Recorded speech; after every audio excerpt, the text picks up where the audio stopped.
Let's look at this question. A particle of mass m moves in one dimension in the potential given as Vx equals to kx to the power 4, where k is a positive constant. At time t equals to 0, the particle starts from rest at x equals to a.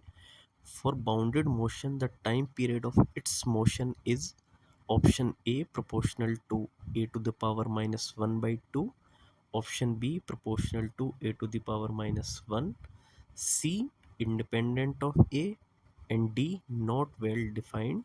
The system is chaotic.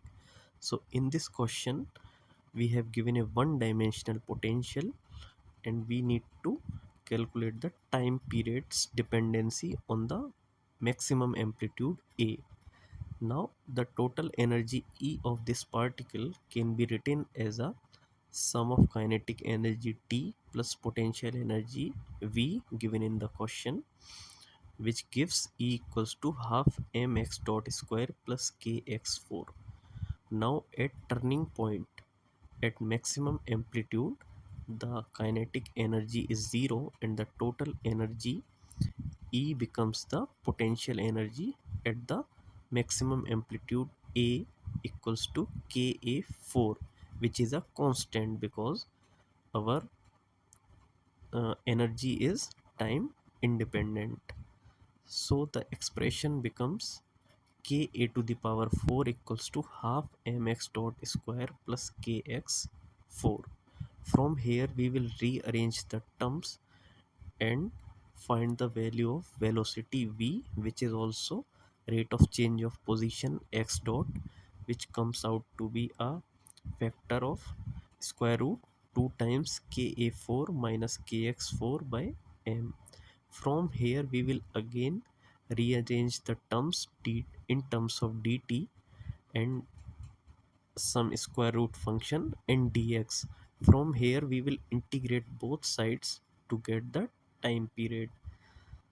So from here our integral is a 1 by under root a to the power 4 minus x to the power 4 dx. So now we will here do some substitution such that x equals to au and from it dx becomes a du. By putting these substitution, our integral is simplified and the value of time period is under root m by 2k 1 by a and integration of variable du.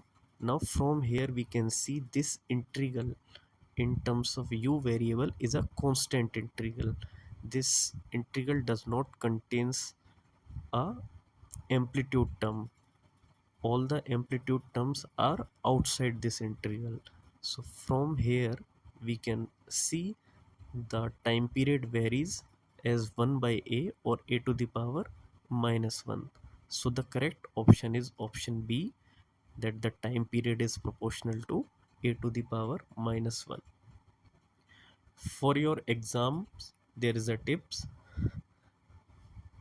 that if you are given a simple potential such that ax to the power n, and where n is you are given ax cube, ax square, ax 3 by 2, and you need to calculate the time periods variation with amplitude, you can learn this formula that time period is proportional to amplitude as 1 minus n by 2 power, and you can directly put the value of n and calculate your answer.